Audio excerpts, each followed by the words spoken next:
Radhe Radhe students, मेरा नाम है गिरीश नायक और आप सभी का स्वागत है दिल्ली एस एकेडमी में।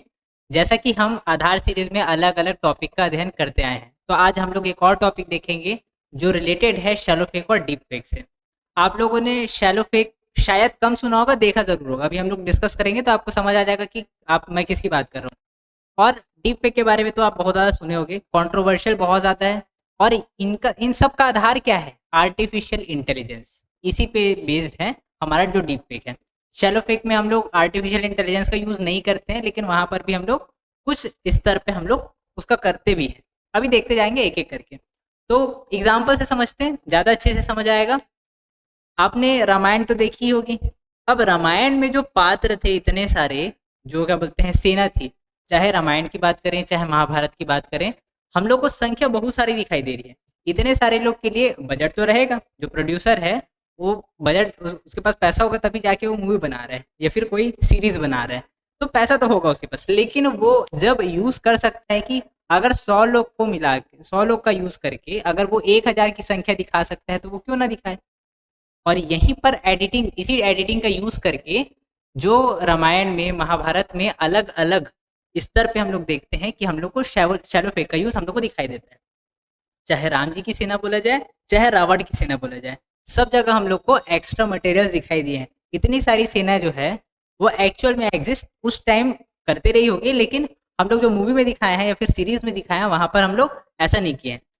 अगर आप लोग मूवी देखे होगे एवेंजर्स, ठीक है, एवेंजर्स का ये इन्फिनिटी वॉर, इसमें क्या है हमारा, नहीं ये एंड गेम है, सॉरी, एंड गेम में एक ये सीन आता है जहां पर कैप्टन अमेरिका बोलते हैं एवेंजर्स असेंबल, ठीक है। तो उसके बाद फिर क्या होता है, बड़े बड़े क्या बोलते हैं मतलब हमारे टेलीपोर्टिंग होल से बहुत सारे आर्मी निकल के आते हैं। अब देखो इतने सारे लोग हैं यहाँ पर, अगर हम लोग संख्या अनुमान में भी करें ना तो लाखों की संख्या में यहाँ पर से हम लोग को सैनिक दिखाई दे रहे हैं।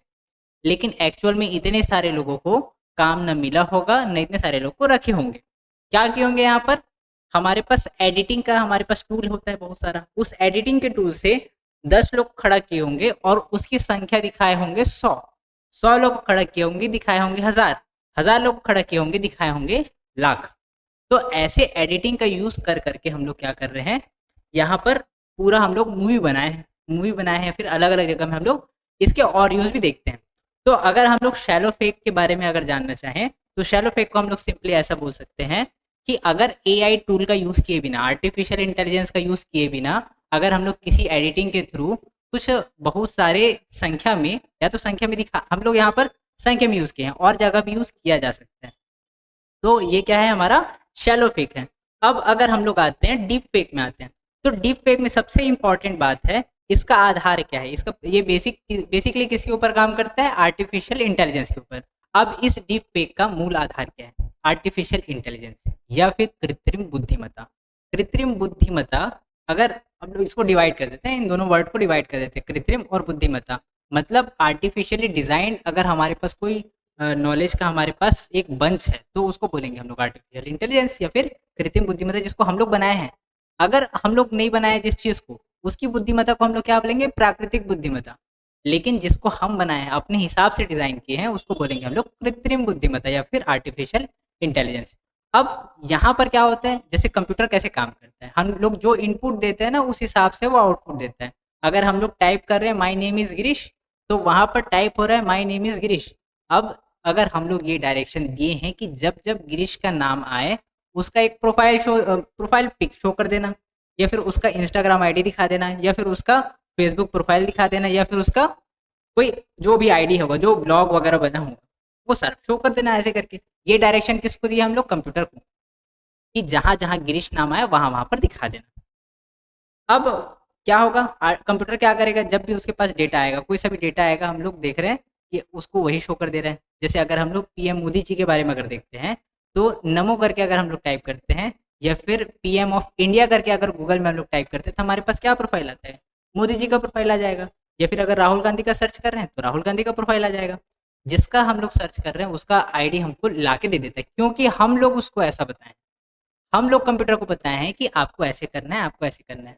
अब हम लोग उसको क्या सिखाए हैं कि जहां कहीं भी ना गिरीश जी का फोटो दिखे ना, जहां कहीं भी उसका फेस दिख रहा है, उस फेस को हटा देना और उसके जगह लगा देना किसी दूसरे का फोटो। या फिर कोई जैसे टॉम क्रूज अगर किसी मूवी में एक्ट कर रहा है, कोई रोल कर रहे हैं वो, तो वहां पर अगर मैं बोल रहा हूँ, मैं कंप्यूटर को ये डायरेक्शंस दे रहा हूँ कि देखो भैया ये मेरा फोटो है, इस फोटो को किसके साथ रिप्लेस कर दो, टॉम क्रूज के फोटो के साथ रिप्लेस कर दो। तो जहां जहां उनके मूवी में रहेगा, मतलब उनके मूवी में क्या दिखने लग जाएगा कि गिरीश नायक एडिटिंग, मतलब गिरीश नायक वहां पर रोल कर रहा है, जो कि है नहीं एक्चुअल में। तो यही है हमारा डीप फेक, जिसमें हम लोग यूज क्या किए, आर्टिफिशियल इंटेलिजेंस का। अब इसके बारे में हम लोग, अब ये सिर्फ फोटो एडिटिंग या फिर वीडियो एडिटिंग तक सीमित नहीं है। अभी आप एक वीडियो देखिए, जरा सांस तो ले दिलदार, चल फिक्र लो। अब इस वीडियो में आपने क्या नोटिस किया, इसमें एकदम सामान्य सा गाना है, तू सब्र तो कर मेरे यार, जरा सांस तो ले दिलदार। मतलब ये कौन सा गाना है, रब ने बना दी जोड़ी का गाना है। इस गाने को किसने गाया है, ये आप लोग कमेंट सेक्शन में बता सकते हैं चाहे तो, अगर आप पहचानते होंगे तो। लेकिन आवाज कुछ अलग नहीं लगी, आवाज कुछ हटके नहीं लगी। अब अगर हट के लगी, कोई अच्छा पुराना अगर कोई क्या बोलते हैं गाना सुनने का शौकीन होगा, तो वो समझ गया होगा कि ये मोहम्मद रफ़ी सर के आवाज़ में गाना है। लेकिन मोहम्मद रफ़ी सर तो उस गाने को नहीं गाए हैं। ऐसे ही हम लोग बहुत सारे गाने ऐसे देखते हैं जो मोदी जी गा रहे हैं, ठीक है। जैसे एक वीडियो ये, आजा जरा लक्षद्वीप। अब इस वीडियो में मोदी जी सिंगर नहीं है, लेकिन आवाज़ तो उन्हीं का लग रहा है, गाना उन्हीं का लग रहा है। तो ये क्या है, ये हम लोग वॉइस नोट है उसको भी हम लोग चेंज कर दिए, किसका यूज करके, आर्टिफिशियल इंटेलिजेंस का। कि हम लोग बताए कि ये पर्सन जो है ना, क ऐसे बोलता है, ख ऐसे बोलता है, ग ऐसे बोलता है, घ ऐसे बोलता है। तो हम लोग क्या कि ABCD क ख ग घ जो जो हमारे पास लेटर हम लोग को यूज होने वाले हैं, उसका उच्चारण का पैटर्न किसी पर्सन का कैसा है। जैसा हम लोग प्रोनाउंसिएशन देखते हैं ना, प्रोनाउंसिएशन के बेस पे ही ये वॉइस नोट को चेंज करने का डीप फेक आया है। ऐसे ही हम लोग फोटोज में भी देखते हैं, अलग अलग फोटोज में हम लोग को एडिटिंग मिल जाता है। जैसे यहाँ पर हम लोग टॉम क्रूज का फोटो देख रहे हैं, ये ओरिजिनल फोटो है और ये डीप फेक वाला फोटो है, ये फेक फोटो है। लेकिन अगर आप लोग को इसको डिस्टिंग्विश करना चाहें तो बहुत, मतलब एकदम आपको पता नहीं चलेगा कि एक्चुअल में असली वाला कौन सा है, ये वाला है या ये वाला है। लेकिन है ये एडिटिंग, ये वाला एडिटेड है, ठीक है। अब एक और फोटो देखिए, ये कौन है, इनको तो पहचानते होंगे, अगर नहीं पहचानते होंगे तो मैं बता देता हूँ। USA के राष्ट्रपति अभी कौन है, कौन है अभी, जल्दी बताइए कमेंट सेक्शन में। और ये थे हमारे पूर्व राष्ट्रपति अमेरिका के, जिसका नाम है बाराक ओबामा। अब इनके फोटो में अगर हम लोग देखते हैं, 4 फोटो हैं इनके। आप लोग को अगर मैं गारंटी के साथ बोल सकता हूँ कि इनमें से एक असली है ये बोला जाए, तो इसको पहचानना आप लोग के लिए मुश्किल हो जाएगा। कोई भी इसको आसानी से नहीं पहचान पाएगा, एकदम बारीकी से देखेंगे ना तो फिर हम लोग को समझ आएगा कि कौन सा ओरिजिनल है, कौन सा डीप फेक है। इसमें से सिर्फ एक है जो ओरिजिनल है। जल्दी से कमेंट सेक्शन में बताइए कौन सा वाला है, ABCD, देखते हैं आप लोग पहचान पाते हैं कि नहीं। तो इस लेवल पे एडिटिंग होता है आर्टिफिशियल इंटेलिजेंस का यूज़ करके, जिसके कारण हम लोग को क्या दिखाई देता है कि हम लोग उतने लेवल पे हम लोग पहुंच नहीं पा रहे हैं कि उसको पकड़ पाएँ कि कौन सा असली है, कौन सा नकली है। अब अगर हम लोग देखते हैं इसके कुछ पॉजिटिव एप्लीकेशंस, ऐसा नहीं है कि सारा का सारा नेगेटिव एप्लीकेशन है, कुछ पॉजिटिव एप्लीकेशंस भी हम लोग को देखने को मिलते हैं। जैसे मान लेते हैं कोई मूवी है, जिस मूवी में SRK जो है वो लीड रोल प्ले कर रहे हैं, किसी कारण से उनका पैर फ्रैक्चर हो गया। अब वो एक्शन जो वहाँ पर एक्शन सीन जो है वो वहाँ पर नहीं कर पाएंगे, ऐसा डॉक्टर लोग बता रहे हैं। तो अब कौन करेगा फिर एक्शन मूवी, मतलब एक्शन सीन को कैसे करेंगे, उनका प्रोड्यूसर तो पैसा लगा चुका है, अब मूवी को वहाँ पर से बैक स्टेप तो नहीं कर सकते। तो यहाँ पर क्या करेंगे, एक स्टंटमैन को बुलाएंगे, स्टंट आर्टिस्ट को, और वो स्टंट आर्टिस्ट जैसा ऐसा शाहरुख खान जी को करना चाहिए था, वो सारे के सारे एक्शन कौन करेगा, वो स्टंट आर्टिस्ट। और यहाँ पर अब जब जब फेस आएगा तब कैसे करेंगे, तो जब जब फेस आएगा तब आर्टिफिशियल इंटेलिजेंस का यूज़ करके वहाँ पर उनका फोटो को, मतलब उनका फेस को चेंज कर देंगे। यहाँ पर हम लोग यूज़ करेंगे डिप फेक का। तो पॉजिटिव, हम लोग को पॉजिटिव साइड भी नज़र आ रहा है। हर घटना का 2 पहलू होता है, एक सकारात्मक और एक नकारात्मक। तो हम लोग सकारात्मक पहलुओं को पहले देखते हैं, उसके बाद नकारात्मक में भी आएंगे। तो ये हमारा, अगर हम लोग देखते हैं इसके उपयोग के हिसाब से देखते हैं, तो ये आसानी से इसको उपयोग किया जा रहा है, किया जा सकता है। तो एक्सेसिबिलिटी इसकी बहुत अच्छी से आसानी से रीच हो रही है इनकी। इसका यूज़ हम लोग शिक्षा के क्षेत्र में भी कर सकते हैं, कला के क्षेत्र में भी कर सकते हैं, आर्ट फॉर्म अलग अलग हम लोग यहाँ पर से क्रिएट कर सकते हैं। जैसे हमें ये नहीं पता कि नालंदा यूनिवर्सिटी जो प्राचीन काल में थी, मध्यकाल में थी, उस टाइम पे उसको बख्तियार खिलजी जो है वो पूरा ख़त्म कर दिया था। अब हम लोग देखते हैं कि आर्टिफिशियल इंटेलिजेंस का यूज़ करके हम लोग क्या किए, एक डीप फेक बनाए और जो जो डेटा हमारे पास था उन सारे डेटा को एआई को दे दिए, और एआई उसके बेस पे जो नालंदा यूनिवर्सिटी है उसका जो स्ट्रक्चर है वो एक बनाने का एक प्रोजेक्ट दिखाया, वो कि देखो ऐसा ऐसा रहा होगा, क्योंकि एग्जैक्टली वो भी नहीं बोल सकता कि कैसा था, लेकिन जो हमारे पास डेटा है उसके अकॉर्डिंग वो एक आर्टिफिशियली डिज़ाइंड एक हमारे पास मॉन्यूमेंट बना के दिया। अब हमारे पास तो इसका हम लोग कहाँ यूज़ करके देख रहे हैं, हम लोग आर्ट में भी इसका यूज़ कर दे रहे हैं। ऑटोनॉमी एंड एक्सप्रेशन, स्वायत्तता और अभिव्यक्ति के लिए भी अगर हम लोग देखते हैं तो यहाँ पर आर्टिफिशियल इंटेलिजेंस का यूज़ किया जा रहा है। जैसे आप लोग देखे होंगे एआई अवतार करके, इसमें क्या होता है, अलग अलग इमोजी रहते हैं ना, उसमें हम लोग अपना ही फोटो डाल सकते हैं, कि जैसे अगर रोने वाला है तो उसमें हम लोग अपना रिएक्शन डाल दे रहे हैं, ठीक है, एक्साइटमेंट वाला है तो उसमें हम लोग अपना इमोजी डाल सकते हैं। फेस हमारा रहेगा, जैसा चाहेंगे हम लोग अपने हिसाब से वहाँ पर बनाएंगे, लेकिन वो क्या रहेगा, डीप फेक्ड और आर्टिफिशियल इंटेलिजेंस पे बेस्ड होगा। Amplification of the message and it's reach, संदेश का विस्तार और उसकी पहुंच इससे बढ़ाई जा सकती है। Digital reconstruction and public safety, digital पुनर्निर्माण और सार्वजनिक सुरक्षा। तो डिजिटल रिकंस्ट्रक्शन क्या होता है, कंस्ट्रक्शन मतलब क्या होता है, बनाना, रिकंस्ट्रक्शन मतलब फिर से बनाना, और यहाँ पर अगर हम लोग बात कर रहे हैं डिजिटल रिकंस्ट्रक्शन की, तो यहाँ पर हम लोग पूरा निर्माण करने की, अगर हमारे पास डिजिटल जो हमारे पास ऑब्जेक्ट्स हैं उनका अगर हम लोग कर सकते हैं तो उनको कहेंगे हम लोग डिजिटल रिकंस्ट्रक्शन।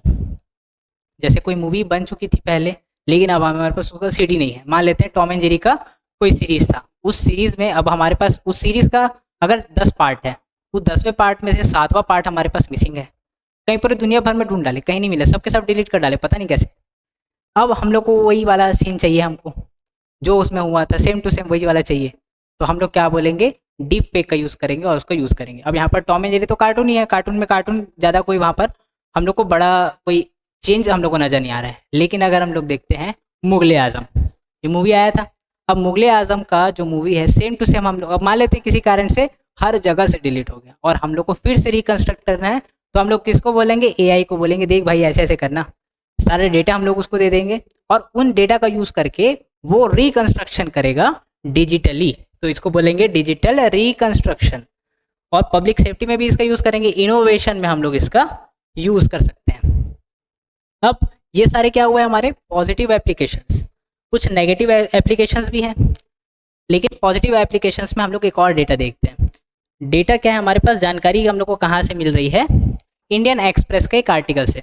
ये आर्टिकल कब का है, 23 जुलाई का, 23 जुलाई का आर्टिकल है। और इस आर्टिकल में क्या चीज़ को बताया गया है कि हमारे पास डीडी किसान, ठीक है, डीडी मतलब दूरदर्शन का, जो हमारे दूरदर्शन चैनल है ना, उसमें अलग अलग हम लोग कैटेगराइज कर दिए हैं। तो एक हमारे पास है जो पूरी तरह से कृषि को समर्पित है एक चैनल, उसका नाम है डीडी किसान। तो यहाँ पर क्या होता है, खेती से रिलेटेड अलग अलग जानकारी यहाँ पर किसानों को प्रोवाइड की जाती है, ये डीडी किसान का काम है। और यहाँ पर बहुत सारे एंकर हैं, लेकिन अब यहाँ पर क्या किया है कि यहाँ पर एआई एंकर लाए हैं। एआई एंकर मतलब आर्टिफिशियल इंटेलिजेंस पे बेस्ड एंकर्स, ठीक है, जो एंकरिंग करेंगे, लेकिन वो कोई पर्सन नहीं रहेंगे, कंप्यूटर रहेगा, कंप्यूटर पे बेस्ड हमारा टेक्नोलॉजी रहेगा। और वो अलग अलग 50 लैंग्वेजेस को यूज़ कर सकता है, 50 लैंग्वेज अलग अलग में बात कर सकता है। अगर हम लोग इनकी फ़ोटो देख लेते हैं ना, हमारे पास अभी 2 एंकर यूज़ किए हम लोग, जिसका नाम है कृष और भूमि, ठीक है, इसका नाम है कृष, इसका नाम है भूमि। ये एक्चुअल में एग्जिस्ट नहीं करते हैं, ये आर्टिफिशियल इंटेलिजेंस बेस्ड है, तो हम लोग यहाँ पर यूज़ करें। और ये इनके पास कितनी लैंग्वेजेस है, 50 लैंग्वेजेस। एक पर्सन जो मतलब एक भाषा सीखने में हमको बहुत समय लगता है, यहाँ पर कंप्यूटर का यूज़ करके हम लोग क्या कर दे रहे हैं, पूरे 50 लैंग्वेज का हम लोग इनका बंच बना दिए हैं। अब यहाँ पर इससे हम लोग को सुविधा तो आसान हो जाएगी, क्योंकि कंटेंट राइटर कंटेंट बनाएगा और इनको प्रोवाइड कर देगा, और ये लोग बोलते रहेंगे, ये लोग को थकने वाले भी नहीं हैं, क्योंकि मशीन को थकान नहीं लगती है। अब यहाँ पर लेकिन नुकसान क्या होगा, पॉजिटिव एस्पेक्ट तो दिखाई दे रहा है, लेकिन इसी में हम लोग को नेगेटिव एस्पेक्ट भी छुपा हुआ है, नजर आ रहा है। यहाँ पर कितने लैंग्वेजेस में बात कर सकते हैं, 50 लैंग्वेज में। तो अगर हम लोग अलग अलग 50 लैंग्वेज में हम लोग को डेटा प्रोवाइड करना रहता, कोई जानकारी प्रोवाइड करना रहता है तो हम लोग 50 लोग को हायर करते हैं। यहाँ पर एक और एक दो, एक लड़का एक लड़की, ऐसे करके दो, एक लैंग्वेज को बोलने वाले दो हैं तो 50 लैंग्वेज को बोलने वाले 100 हो गए। तो यहाँ पर 100 लोगों का नौकरी जो है वो खतरे में पड़ गया। इसके अलावा अगर हम लोग देखते हैं, इसमें अनुवादक भी तो होंगे। अब जितने भी अनुवादक होंगे, मान लेते हैं अगर 50 है तो 50 अनुवादक मान लेते हैं, तो 50 ही और 100 एंकर, तो हमारे पास 150 लोगों का नौकरी यहाँ पर खतरे में नजर आ रहा है। और इसी तरह से हम लोग बहुत सारा और भी हमारे पास नेगेटिव हम लोग इसका वो देखते हैं ना, एप्लीकेशन देखते हैं। क्या क्या है हमारे पास, decrease in number of employment, जो हम लोग अभी देखें एम्प्लॉयमेंट में कमी हो जाएगी, क्योंकि ये जो काम है किसी पर्सन का, उसको तो आर्टिफिशियल इंटेलिजेंस पे बेस्ड कोई आदमी ही कर दे रहे हैं। तो यहाँ पर हम लोग को यहाँ पर नुकसान हो गया। फेक वीडियोस, अलग अलग टाइप के नकली वीडियो, ठीक है, वायरल हो जाना, तो यहाँ पर एक ये नुकसान है। फॉल्स इन्फॉर्मेशन, कोई गलत सूचना फैला दी गई, कोई गलत न्यूज़ फैला दिया गया और उसके कारण से दंगे दंगे बढ़ गए, तो ये भी तो एक नेगेटिव साइड हो जाएगा। एक्सटॉर्टिंग मनी फ्रॉम बिजनेस और इंडिविजुअल्स, कॉरपोरेट स्तर पर भी धोखाधड़ी। एक आपको छोटा सा एक इंसिडेंट बताता हूँ। एक महिला को फ़ोन आता है, एक मैसेज आता है, वॉइस नोट आता है उसकी बेटी का, कि मम्मी मैं इस जगह में फंस गई हूँ, मुझे अभी इतने पैसों की ज़रूरत है, आप ये इस QR कोड में जल्दी से पैसा ट्रांसफ़र कर दो, मैं फंस गई। अब क्योंकि आवाज़ को डीप फेक का यूज़ करके चेंज कर दिया गया था और वो उसकी बेटी जैसा ही लग रहा था, और वो जो माँ थी, माँ तो माँ होती है, अब वो तुरंत फंड को ट्रांसफ़र कर दी। और बाद में उसकी बेटी जब घर आई तो बोलती है मैं तो ये सब तो ऐसा कुछ हुआ ही नहीं था, सारी घटना को बताती है। तब फिर जब रिपोर्टिंग होता है तब पता चलता है कि AI बेस्ड वॉइस नोट का यूज़ करके ठगी की गई है। अब यहाँ पर भी आता है जो एंगल है वो डीप फेक का आता है, और यहाँ पर भी यूज़ क्या किया गया है, आर्टिफिशियल इंटेलिजेंस को। तो धोखाधड़ी में हम लोग बहुत ज़्यादा मात्रा में देख रहे हैं कि इनका उपयोग किया जा रहा है। तो अब कंक्लूजन क्या निकालें, तो कंक्लूजन में अगर हम लोग आते हैं तो हम लोग को दोनों ही चीज़ को देख के चलना है। निष्कर्ष में कभी भी एक साइड को नहीं पकड़ना है, हमेशा दोनों साइड देखना है। पॉजिटिव साइड भी है, नेगेटिव साइड भी है। तो पॉजिटिव साइड में अगर हम लोग देखते हैं तो हम लोग विज्ञान के क्षेत्र में प्रगति कर रहे हैं, लेकिन नेगेटिव साइड में देखते हैं तो समाज को उससे बहुत ज़्यादा नुकसान हो रहा है। तो कुछ फ़ायदे भी हैं, कुछ लॉस भी हैं। तो यही सबसे कंक्लूजन अगर हम लोग निकालते हैं, तो अगर हम लोग गवर्नमेंट अपने स्तर पे भी और हम लोग भी, जनता भी अपने स्तर पे अगर काम करें, कैसे, जागरूकता फैलाने का, सबसे पहली बात तो जागरूकता फैलाने का। और क्या कर सकते हैं, उसमें टैग दे सकते हैं।